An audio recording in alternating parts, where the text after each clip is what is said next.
Hi Brasil! Jimmy, do canal Jimmy Nada Neutro aqui novamente, o seu Duende BR, o seu Nerd Leprechaun, como você preferir falar, o seu Nerd Leprechaun para falar hoje do 5º episódio da série do Peacemaker, do Pacificador, que já está disponível na HBO Max. Roda a vinheta pra gente começar essa resenha gostosinha nerd.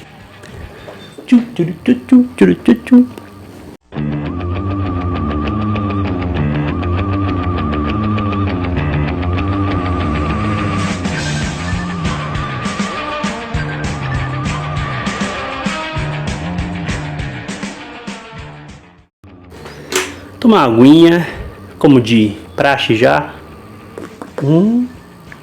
para começar essa nossa resenha. Vou começar falando, gente, de uma coisa que eu não falei ainda nos outros episódios, mas que vale a pena destacar. É a abertura a nova vinheta do DCU, que é o Superman quebrando as correntes em aquele símbolo vintage, né? Aquele símbolo retrô da DC, da época dos quadrinhos que eu lia, né?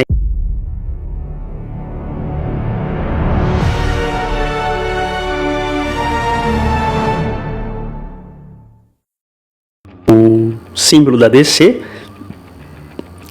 com aquela tipografia dura, né? Sem serifa ali, na diagonal, com as estrelinhas em torno do círculo do círculo azul. Toca meu coração, porque é da época que eu lia mais quadrinhos, quando mudou para aquela página meio 3D. Só nerd agora, bem nerd, vai entender dessa referência do logo da DC Comics, da editora dos quadrinhos. Só nerd para entender essa referência. Eu achei bonita, mas me dava uma nostalgia esse logo novo da DC. Então, quando o James Gunn fez a mudança, eu adorei. E eu vejo uns comentários na internet para que cada produção tenha seu personagem para aparecer. Por exemplo, na série do Pacificador, aparecer o Pacificador quebrando alguma coisa, atirando, né? Eu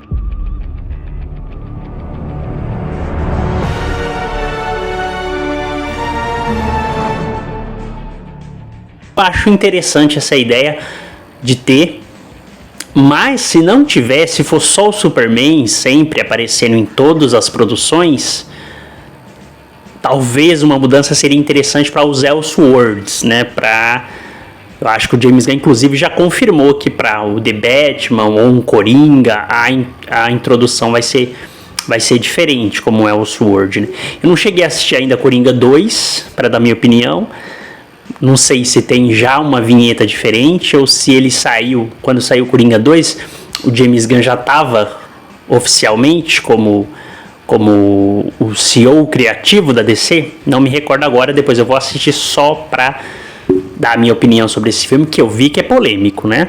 Então eu queria deixar essa menção honrosa a essa vinheta da DC, que é linda. Para mim o Superman, ele representa todo o universo da DC, é o primeiro super-herói do jeito que a gente conhece como super-herói, né?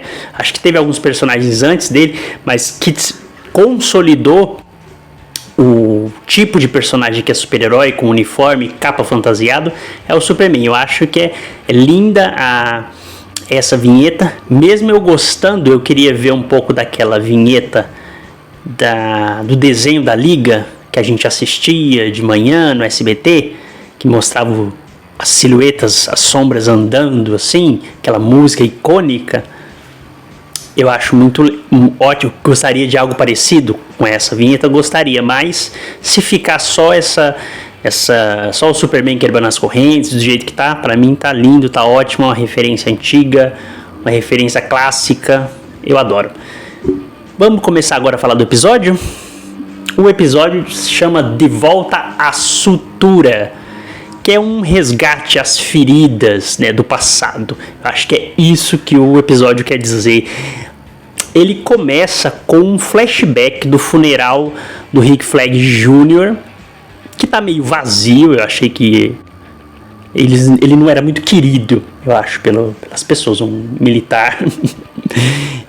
O pai dele, o Rick Flag, o Rick Senior, né? Vamos chamar de Rick Senior para não precisar falar o nome todo. Menciona que os acontecimentos do Esquadrão Suicida, O Esquadrão Suicida, que é dirigido pelo James Gunn, que é quem escreve essa série, né? Eu sempre cito ele durante a resenha de todos os episódios que eu já fiz, e cito essa, mas ele nem ele que dirige, eu acho, os episódios, né? Ele só escreve e tem outros diretores ali. O Rick Flag Sr. menciona o Esquadrão Suicida e fala com um tom de arrependimento, de raiva, que eles foram, o Rick Flag Jr. foi combater uma estrela do mar gigante junto com idiotas fantasiados, né? Eu achei essa frase forte do personagem, porque você vê que ele guarda ali um rancor por uniformizados, por vigilantes, por super-heróis, né? Ele chama de idiotas fantasiados, né? Eu acho que estabelecer isso no universo da DC é bom, porque você mostra como pessoas comuns, como civis, vamos dizer assim, eles reagem num mundo que agora existem pessoas, ou alienígenas, ou todo tipo de criatura, que são muito mais evoluídas, entre aspas, né? São muito mais evoluídas que os humanos, que podem fazer coisas melhores, ou ter habilidades, voam, tem super força, visão de raio-x, tem um anel que faz qualquer coisa. Então, o sentimento talvez de impotência que você pode gerar nos humanos alimenta e faz surgir pessoas como o Lex Luthor, como o Rick Flag Sr., né? E eu acho esse sentimento, espalhado pelo universo, interessante para ver como os super-heróis vão lidar com isso, porque eles estão ali para salvar essas pessoas que estão se vendo impotentes, agora inúteis com a existência de meta-humanos.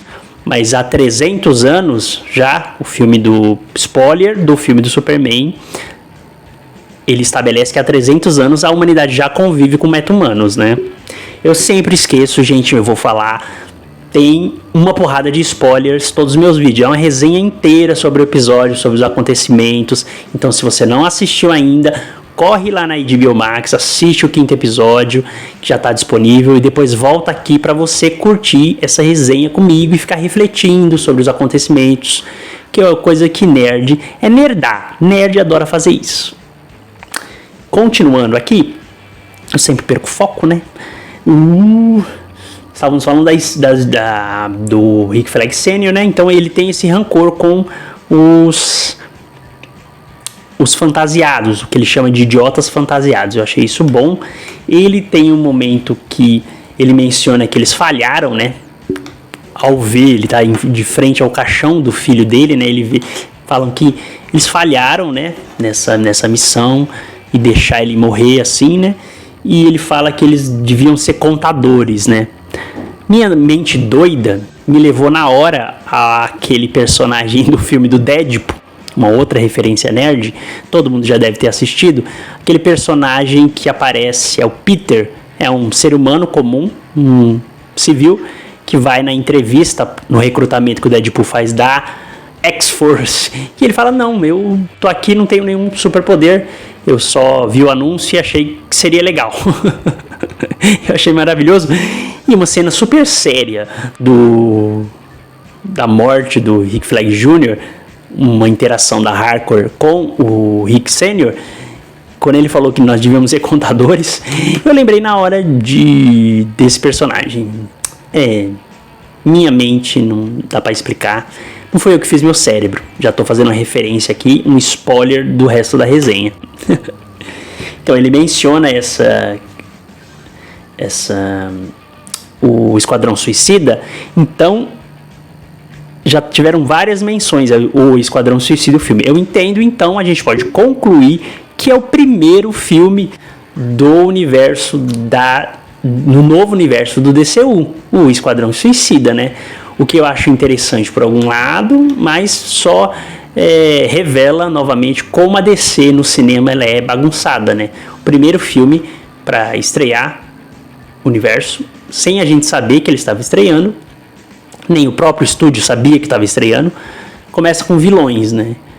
Então não dá pro James Gunn ir na internet ficar... Agora, a Arlequina não é, a Margot Robbie não é a Arlequina, não sei o que. Pô, você tá fazendo referência ao seu filme o tempo inteiro. Eu não vou ficar passando pano aqui, apesar de adorar o trabalho do James Gunn, passando pano pra isso, né? Ele tá nessa confusão. Coloca logo que é cânone. Conversa com a Margot Robbie, traz os atores, com o Idris Elba. Será que a gente vai ver o Idris Elba de novo de Sanguinário, que tinha aquele visual muito louco da máscara, uma caveira assim? Eu gostaria de ver ele de novo, já que não consegue trazer o Will Smith como pistoleiro de novo.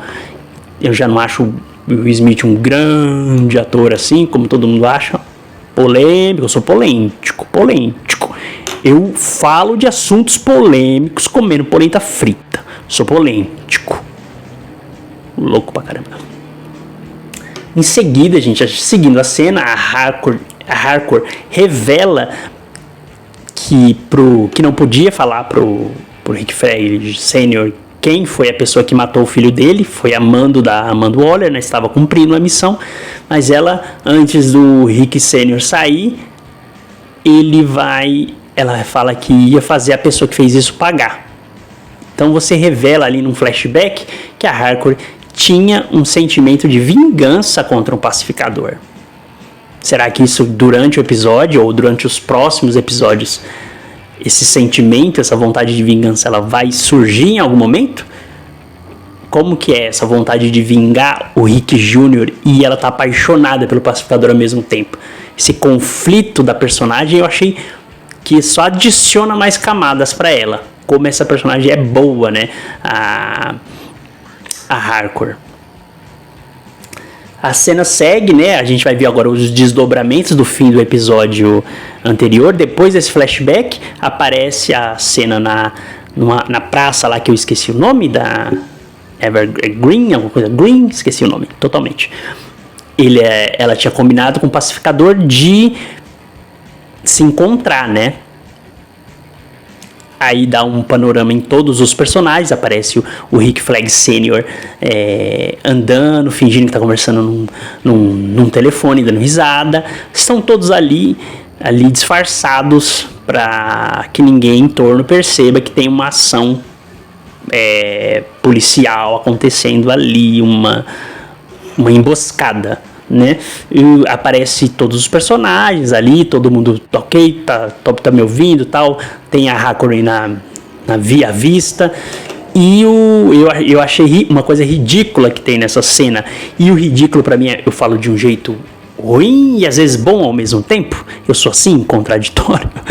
Mas é bom porque o Judo Master é o único que não está disfarçado ali. Ele tá no telhado com um outro cara e ele tá com um rifle apontando pra Hardcore, né? Pra hora que o pacificador chegar. Eu achei isso, eu quis destacar isso porque é tão ridículo de ver. E a entrega do ator também, né? Um ator que realmente não se importa de não mostrar o rosto, que é uma vaidade que os atores têm em Hollywood muito, né? Isso acontece com o filme do Stallone, do Juiz Dredd, que ele quer mostrar a cara toda hora. Acontece com o Tony Stark como Homem de Ferro, que também precisa mostrar o rosto o tempo inteiro, eles não conseguem ficar com a máscara. E parte dos personagens de quadrinhos, pra mim, a graça é você ver eles uniformizados. É o que eu volto a repetir sobre a diferença de filmes com pessoas comuns de filme de super-herói. Você quer ver o personagem com o seu visual das HQs. Aí vai uma menção muito boa ao Cal Urban nessa releitura do filme do Juiz Dredd, que ele não aparece em nenhum momento com o rosto. Que eu lembro do filme, ele fica inteiramente o filme todo. Inteiramente é todo o filme, claro, né? Ele fica o filme inteiro com o capacete do Juiz Dredd, né? Então vai um elogio aí esse ator, que é um puta ator, faz o o cara o protagonista também da série The Boys. Ele manda bem pra caramba, esse cara, né?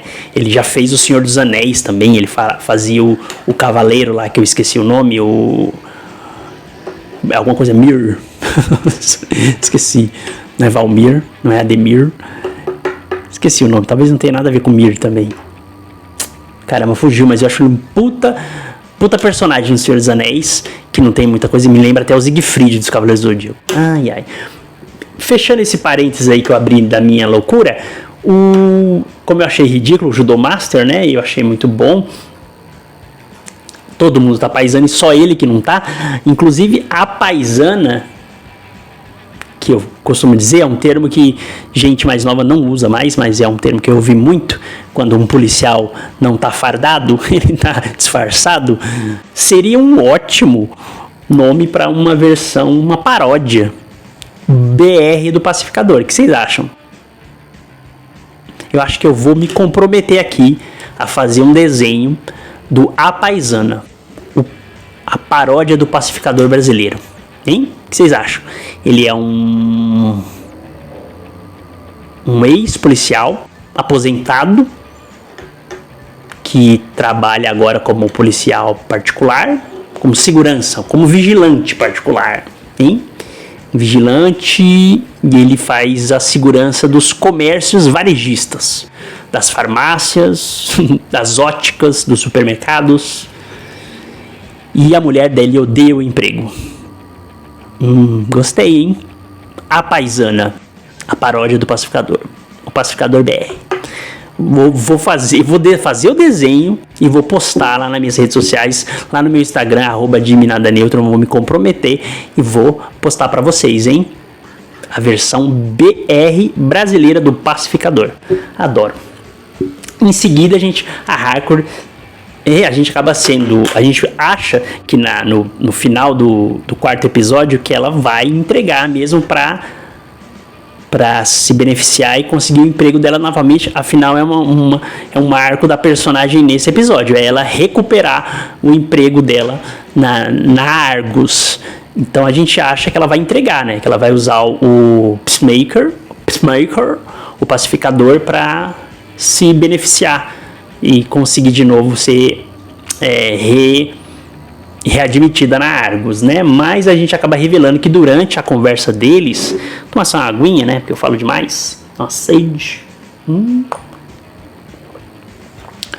A gente acaba tendo a revelação que ela mandou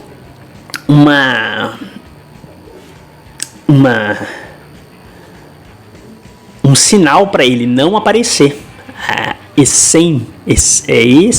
Esqueci agora a palavra. Excelente era a palavra que era o código ali na mensagem para ele não aparecer. Aquilo queria dizer que é uma armadilha, né? Uma menção muito importante para a versão dublada, né? A versão dublada ela não traduz, ela não coloca excelente como a palavra, o código, ela coloca chuchu beleza. Chuchu beleza, um monte de palavra que você poderia usar para ser a palavra código, uma combinação entre as pessoas, né? Afinal é uma coisa interna, né? Não precisa ninguém de fora entender, só vocês dois. E a direção de dublagem escolhe chuchu beleza. Adoro o Brasil, né? O melhor do Brasil é os brasileiros, né, gente? Ai, que delícia. Se fosse eu, nesse momento eu tinha botado uma cilada Bino. Eu teria escrito isso. Aqui, se eu fosse diretor de dublagem, eu teria colocado uma cilada Bino. Referência a essa série maravilhosa brasileira com o Antônio Fagundes e o outro ator que eu esqueci o nome, o Pedro e o Bino. Carga pesada. Quem já assistiu, hein? Comenta aí. Eu botava uma cilada Bino. Seria maravilhoso. Apesar que ninguém ia ficar claro não é um código, né? Ia ficar claro na mensagem que é uma cilada, que é uma armadilha, uma emboscada, né? Por isso que eu não sou escritor, né, gente? Por isso que eu não sou diretor de dublagem. Seguindo aqui, né, gente, o Chris decepcionado, que a Harcourt revela que não significou nada para ela a noite que eles estiveram juntos, o pacificador totalmente decepcionado, sabendo que tudo aquilo era uma armadilha. Ele tira o microfone, né, ali escondido dela, tenta se camuflar entre as pessoas para não ser capturado, não tomar nenhum tiro, nenhum dardo tranquilizante, que é o clássico de toda a produção de Hollywood. Você sempre é derrubado com um dardo tranquilizante. Ele resolve fugir e depois é cercado por todos os agentes da Argus. E tem um momento que ele chama, aqui foi um dos meus destaques, que ele chama em seguida o Chris chama o agente Fleury, eu sempre lembro do Hospital Fleury aqui de São Paulo. O agente Fleury, ele chama ele de Shaft, não sei se é assim que pronuncia, o Shaft, que é um personagem, eu saquei a referência, sou igual ao Capitão América, eu entendi a referência, tô igual ao Capitão América. E pra quem não sabe, Shaft é um personagem, um detetive negro antigo, né, que ficou um personagem de Hollywood da década de 70, né. Ele depois tem um remake com Samuel L. Jackson. Ele refaz esse filme, mas é um personagem aí da cultura, né, negra dos Estados Unidos, bem famoso, né, por isso que o pacificador chama o Fleury, o agente Fleury, de Shaft. Eu achei legal a autorreferência ali que o James Gunn sempre faz, com boas sacadas, boas piadas, né? E o Fleury entende como elogio, né? Porque é um detetive particular, negro, famoso, né? E o personagem ali sempre é cômico, o Fleury. Em seguida, a Sacha Bordeaux usa uma tecnologia ocular para mirar no pacificador, no estilo a tecnologia do The Batman. Quem lembra, né? O The Batman entrega uma lente para Selina Kyle, para a Mulher Gato, para ela andar pela boate do Falcone, para ele ver quem que tá ali. Eu lembrei dessa tecnologia ali, muito mais realista no universo construído pelo Matt Reeves, o diretor do The Batman. E aqui a Sacha Bordeaux, que tem uma ligação com o Batman também. Olha só. Coisa, hein? Que coincidência. Será que o The Batman tá no universo do Matt Reeves? Não, nada a ver. Mas eu achei parecidas as tecnologias, e nessa versão ali dela, lógico, muito mais fantasiosa. Você vê que na hora eu achei que será que ela é uma meta-humano? Será que tem um monte de meta-humano agora que tá no mesmo universo do Superman, do DCU? Mas aí lá na frente, daqui a pouco eu falo, na frente a gente descobre o que é. Fica aí pra você descobrir. Olha como eu mando bem nesses vídeos. A Adebayo, a cena corta para Adebayo e o vigilante na cabana lá, aguardando o Chris, né? E eu não entendi o que o James Gunn tá fazendo, a escrita, né? Pra onde que ele tá indo com a personagem, a filha. Ela é nada mais, nada menos que a filha da Amanda Waller, né? A Adebayo. E ela vira uma tapada. Ela recebe uma ligação de uma pessoa interessada no anúncio dela, de empresa de segurança, interessada em contratar. E todo o diálogo ali tá claro que o cara entendeu que ela é uma mulher da vida, uma prostituta. E ele tá perguntando se ela faz grego, né? E ela não entende. Eu achei isso super estranho. É mais uma vez o James Gunn forçando uma piada. Eu acho que ele é tão viciado no humor, às vezes, na série, que ele precisa o tempo inteiro, né, fazer a piada, e às vezes não precisa fazer. Ele força a piada nesse momento. Ele transforma ela, que era uma personagem que eu achava inteligente. A própria mãe dela, Amanda Waller, na primeira temporada, fala que ela é uma mulher que tem a aptidão para a questão da segurança, para desempenhar as mesmas funções que a Amanda Waller faz, de proteção dos humanos, ser uma agente do governo, uma mulher poderosa. Ela fala que a aptidão da filha é aquilo, né? Ela serve para aquele tipo de trabalho. E agora ela tá virando, além só de um apoio emocional ali do pacificador, ela virou tapada. Eu acho que não condiz com a inteligência que ela demonstrou na primeira temporada e nem que ela é, a velocidade de raciocínio que ela tem, de gerenciamento, às vezes, ali das coisas, de entendimento das pessoas, de revelar quem elas são, de colocar as pessoas no lugar. Será que ela tá brisando? Ela tá totalmente no mundo das nuvens com essa empresa dela, tentando esse novo rumo que não percebeu? Um golpe na cara dela? Será que a gente é assim, quando a gente tá muito empolgado com alguma coisa, a gente não percebe a furada que a gente tá entrando? Talvez, pode ser, mas eu achei estranho que ele tá indo pra poder fazer uma piada, ela tá deixando ela tão tapada. Virou uma tapada, assim, não condiz com o que a gente já tinha visto da personagem. Mesmo que seja isso que eu falei, que ela tá deslumbrada com o caminho dela da própria empresa, ela não tem notado nessa coisa tão chula ali que o personagem, que o cara que ligou pra ela tava querendo contratar ela pra prostituição, falando do corpo dela, do físico. É óbvio que isso é só o James Gunn forçando a piada. Essa parte eu não gosto. Eu não vejo quando não serve para nada, só serve a piada pela piada, né? E ainda denegrindo, né? A palavra que nem pode usar mais essa palavra, né? Mas só pra deixar a personagem Não sei a palavra agora. Fugiu. Só pra diminuir a personagem. Acaba diminuindo a personagem, que é uma boa personagem, né? Então eu não gostei dessa piada, eu também não dei risada. E ali mostra também que o Sr. Wilde, o caçador de águia, o capitão apropriação cultural, não vou esquecer disso, ele tá ali observando onde tá a Eagle que ele vai caçar. A gente vai ter aí o embate da Eagle com o Sr. Wilde, o capitão apropriação cultural. Em seguida, o Economus fala tem um diálogo do Economus com a Harcourt. O pacificador é capturado, né, porque a Harbor derruba ele. A Harcourt derruba ele para que a Sacha Bordeaux não mate. Tava na mira dele, ia matar. E a Harcourt derruba ele, imobiliza tal, e conseguem capturar. Tem um diálogo do Economus e a Harcourt, onde ele fala o que ela fez, né? Ele questiona ela por que ela fez aquilo, e ela explica que se ela não tivesse feito aquilo, a Sacha Bordeaux ia matar o pacificador.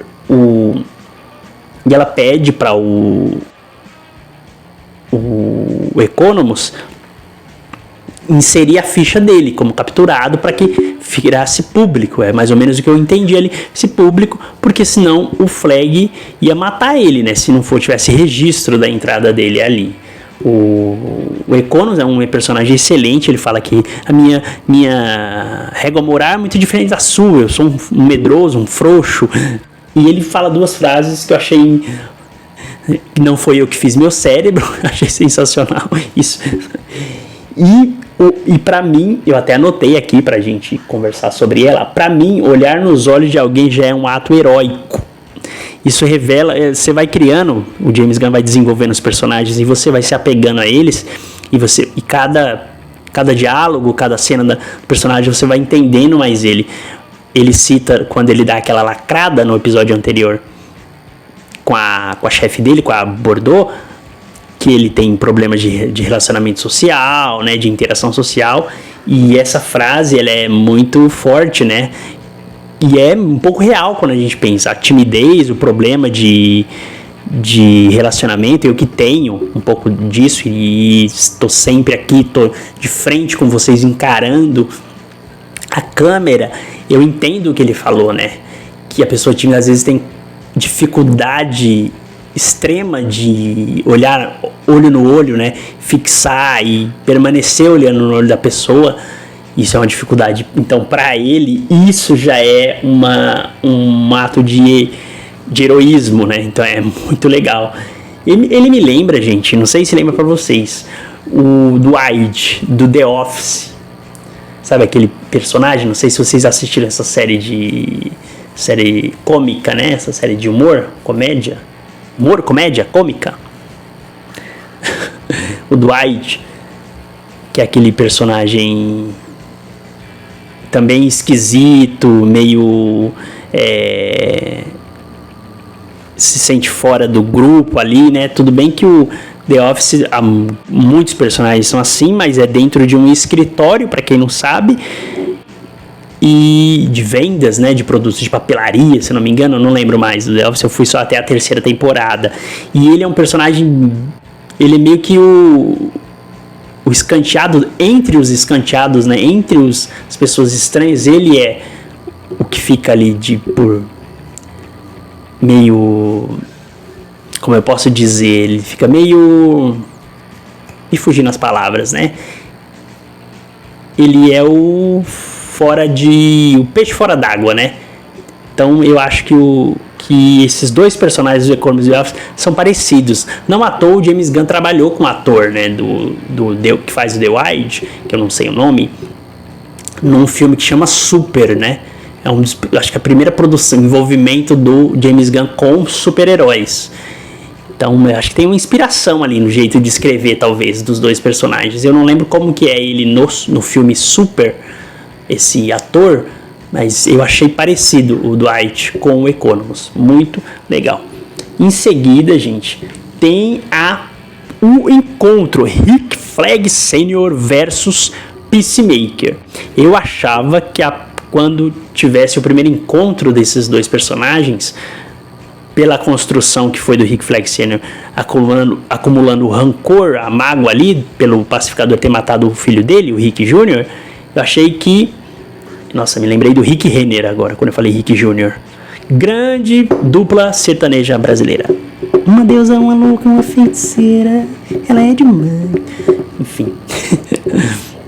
Quando teria esse encontro dos dois personagens, já sei que ia ser uma puta de uma luta. Pancadaria, uma trocação que a gente gosta. Todo nerd gosta de uma trocação, de uma porradaria, né? Mas não, o Peacemaker, ele não reage, né? Ele fala que o senhor tem todo o direito de estar com raiva e tal. Aí que eu vi como eu estava errado de querer uma trocação. Faz todo sentido pra mim que ele que realmente não queira reagir. Ele matou, você sente no final do filme do Esquadrão Suicida que ele sente de ter matado, né? Que ele não queria ter feito aquilo. E ele, essa temporada toda, essa segunda temporada inteira, ele se arrepende. Ele, quando encontra o Rick Jr., em um dos episódios, ele olha pra baixo com tristeza pelo que ele fez, né, com o Rick Flag, por ter matado o Rick Jr., né.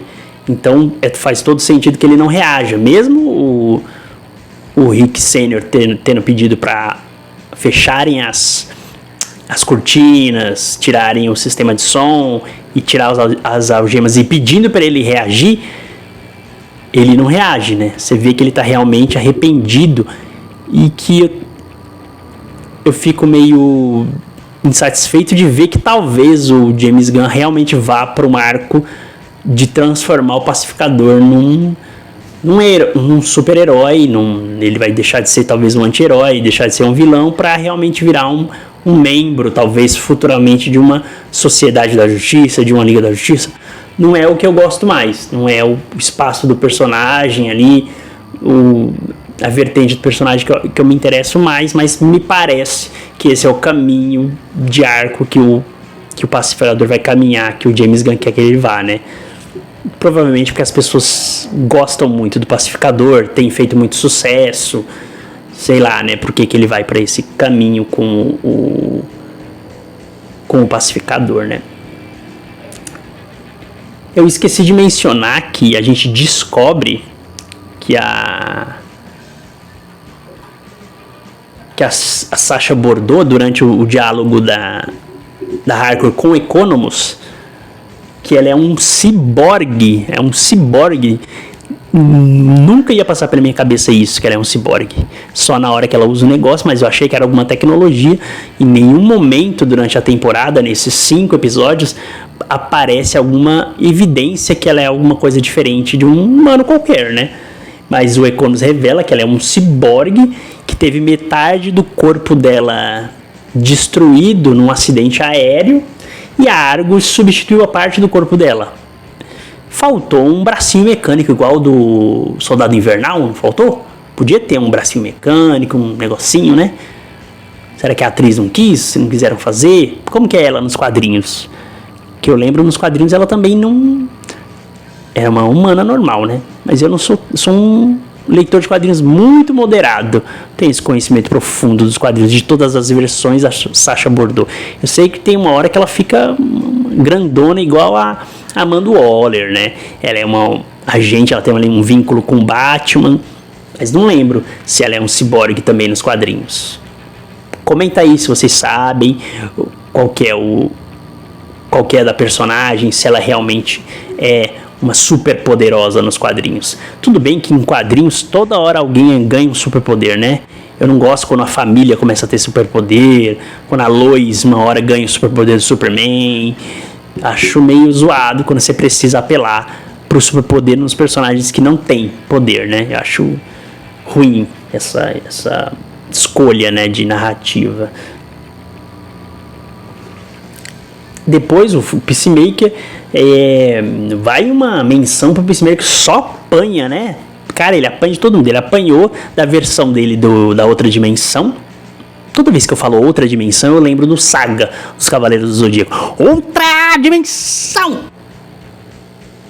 Outra dimensão! Muito bom. Sempre. Toda vez. A primeira menção a universos foi em Cavaleiros do Zodíaco. Mas ninguém quer falar sobre isso. Grande desenho. Então, o Pacificador ele só apanha. Ele apanhou dessa versão dele do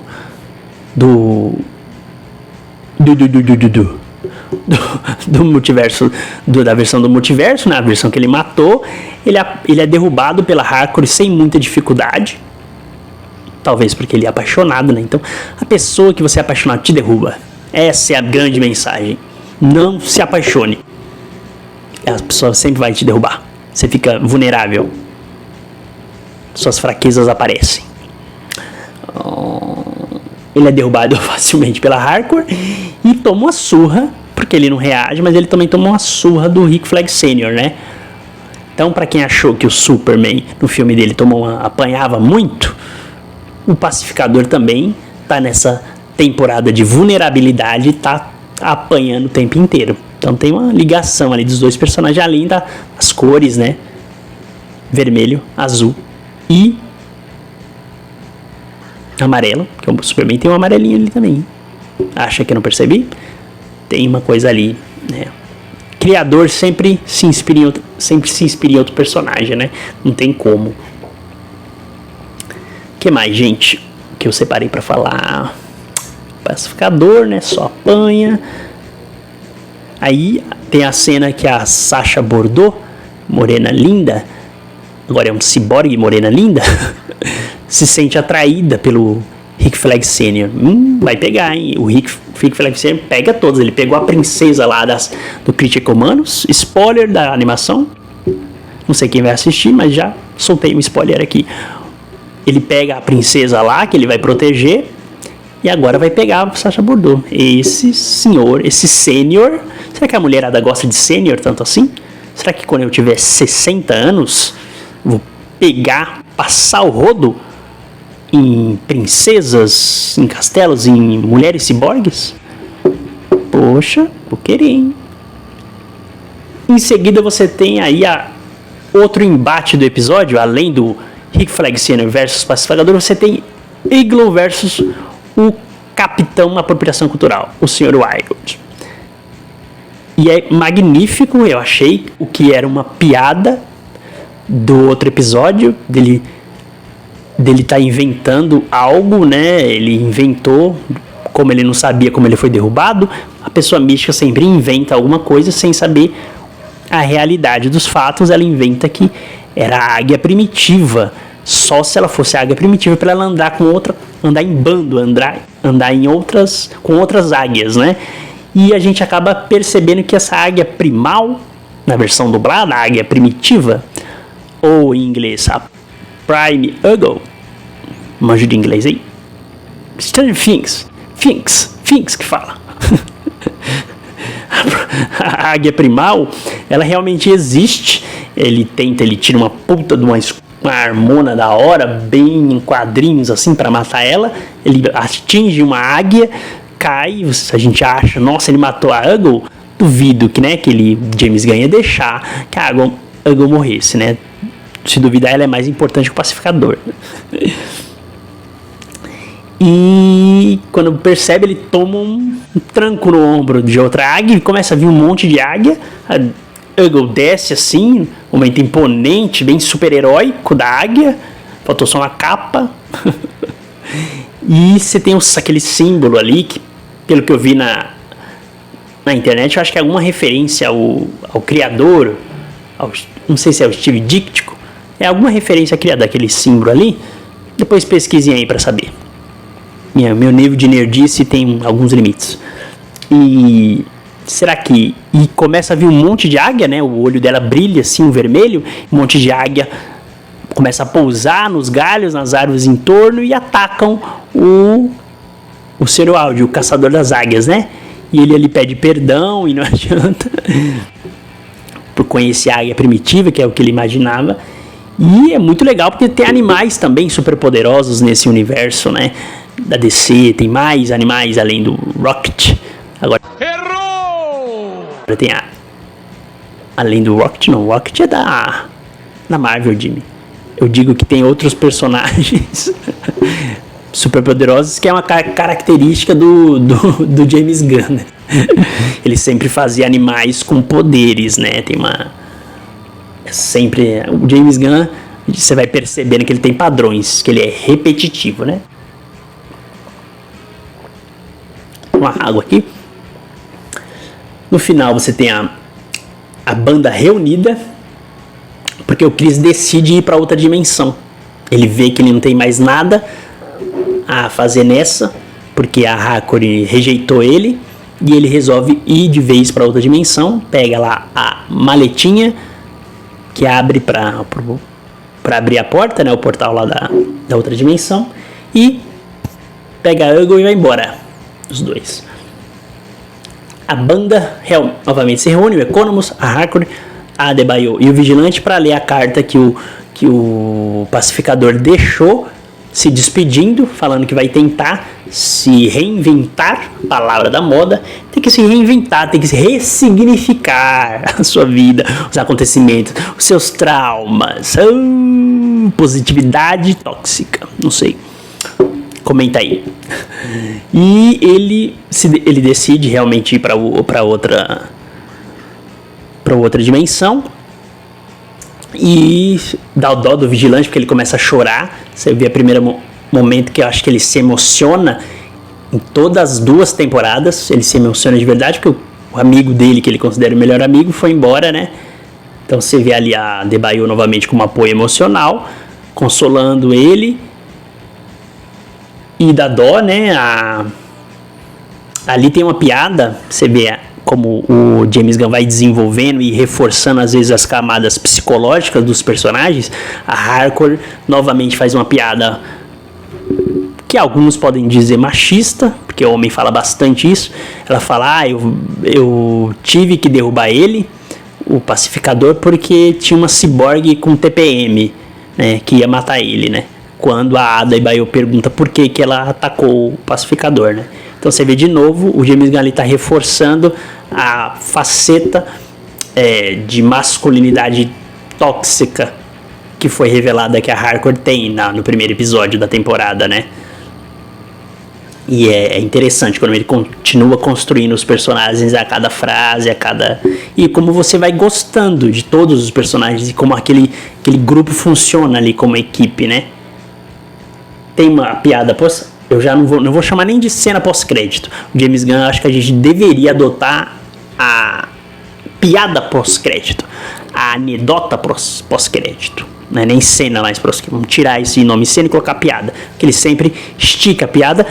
Provavelmente é ele realmente debochando de cena pós-crédito, né? E não querendo se comprometer com nada, que foi uma coisa estabelecida para Marvel Studios, né? De sempre ter uma cena pós-crédito fazendo uma ligação para um próximo acontecimento do universo. E ele não quer isso, eu acho acertado. Agora sempre tem uma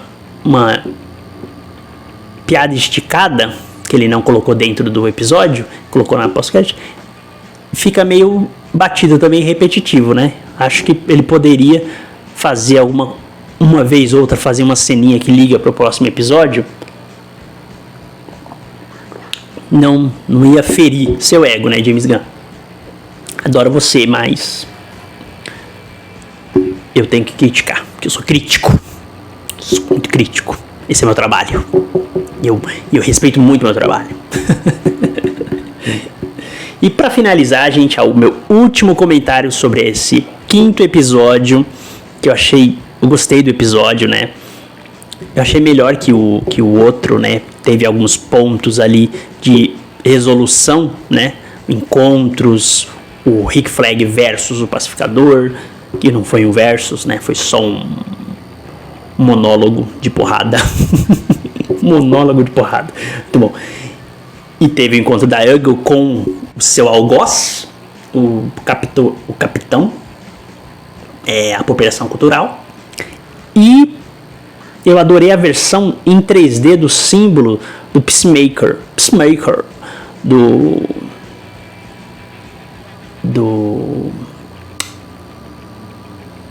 que aparece antes daquele depoimento dos atores sobre os personagens, né?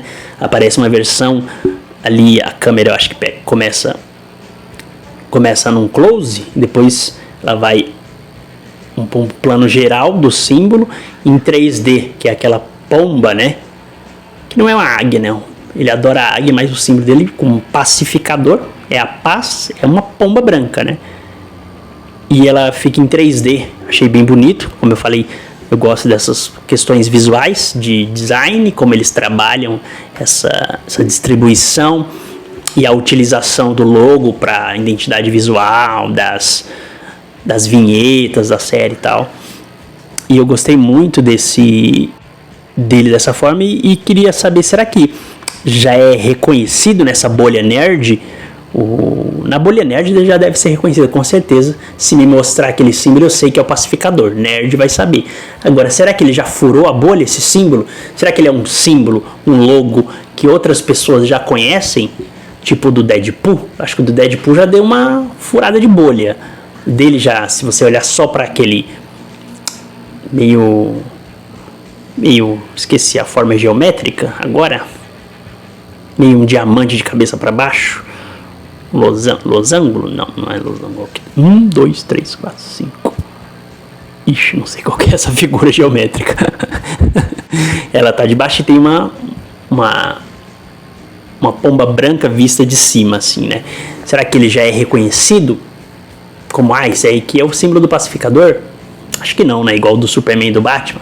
Muito difícil aquele dele ser. Superman e Batman é icônico, né? Até minha mãe, eu já mostrei pra ela o símbolo do Batman e do Superman, ela reconhece. Você vê como é a dominação cultural norte-americana sobre a gente. Eu sou totalmente vendido. Tatuagem do Lanterna Verde. Não tem como. Dominação cultural fortíssima. E é isso, gente. É isso que eu tinha para falar sobre o 5º episódio da série do Pacificador. E agora a gente vai aguardar os desdobramentos. A equipe, a banda reunida, vai para o outro universo para resgatar o Pacificador. E aí, o que vocês acharam do episódio? Gostaram? Não gostaram? Não concordam com nada que eu falei? Comentem aí, dá o like, compartilha, assina não, gente, no outro vídeo eu falei assina, ativa o sininho para receber notificações quando sair um novo vídeo aqui do canal. A gente está começando agora para dar uma força para o canal crescer, para a gente poder fazer mais essas resenhas nerds. Eu agradeço muito para quem assistiu até o final. Deixa um comentário aí, um feedback, coisas que vocês acham que eu posso melhorar. Se eu tô sendo muito prolixo, se eu tô brisando muito, mas a minha mente é assim, não foi eu que fiz meu cérebro, como diz o Economos. E é assim, com essa frase, que eu termino o episódio. O seu Nerd Leprechaun tá indo embora, Gemini Neutro, Fui!